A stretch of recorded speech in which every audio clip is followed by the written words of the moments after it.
And so that has helped me kind of gauge how far I can go in this particular moment, or how small I can be in this, and it's been incredible. And you know, I look forward to where he's going to be in other episodes, and the kind of levels that he can that I can play with this guy.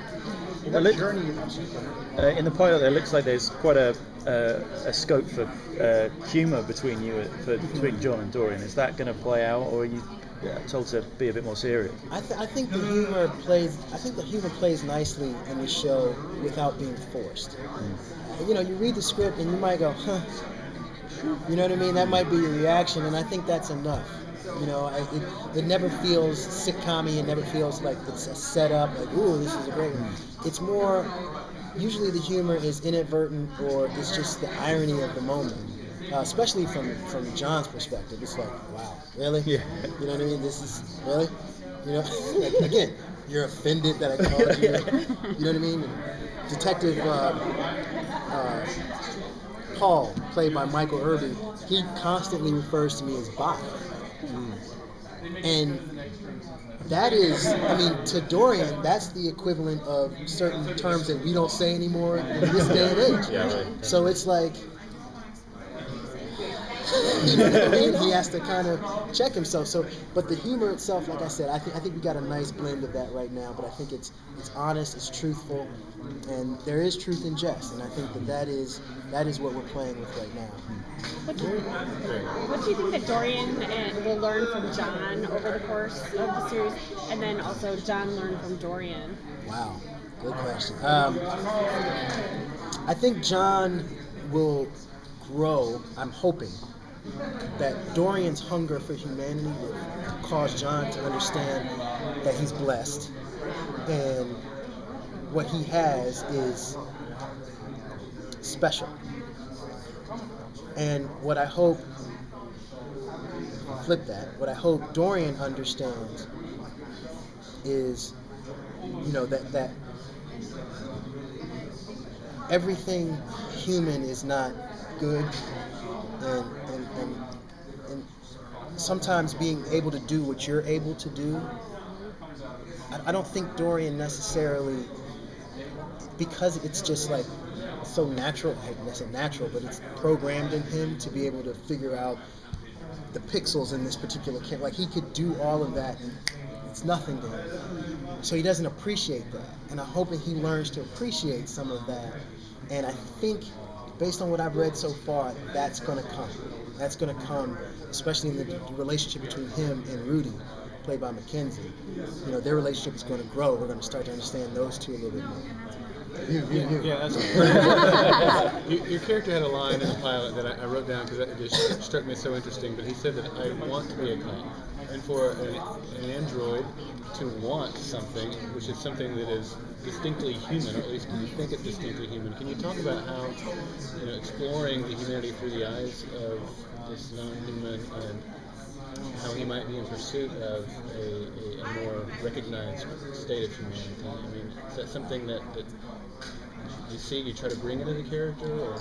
By all means, I like to call him, or describe him, as a reflection of the humanity that we all take for granted daily. There are people in this world who don't understand the preciousness of what it is to have a child, and they walk away or run from that responsibility. And that lack of humanity is something that Dorian cannot fathom, because he wants it so bad, and he tends to, I like to consider him as very observant, not so much intuitive, but observant of human behavior, and so if he sees you make a sad face, he wants to know, okay, well, what does that feel like? What does that sadness feel like? Because he really wants to try and feel. And ultimately, where he's going to go,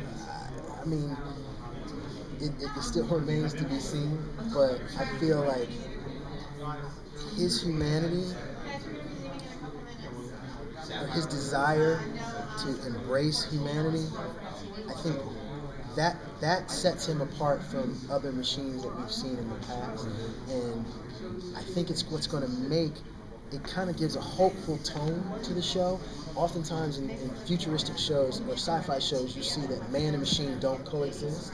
I think what we're trying to say is that these two hopefully can coexist and create a bigger model, or create a model for the masses of society to understand that man and machine can work together.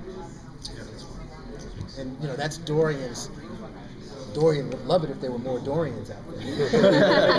He would love it if there were more Dorians out there, but it's right. He is coming out of being decommissioned, Well, and that's a hard too. thing for him to swallow. The newer models of the robot partners are less appealing.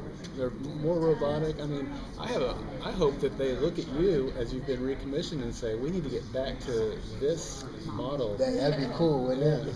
It's interesting because those guys, the MX-43s, they look like superheroes. They're all like 6'4". It's like ooh, and Dorian looks like this intimidating. He's just smart at it, you know what I mean? Because it's like they can't. He knows that at the end of the day, they are machines. They can't do what I can do, and they can't think like I can think, and they will never be able to feel like I can feel. And he has a certain amount of pride in that, and at the same time, I think I think what John has to learn is Dorian can be more helpful than hurtful. Because he's not an MX-40. He can be more helpful than hurtful. And that's a slow grind for him.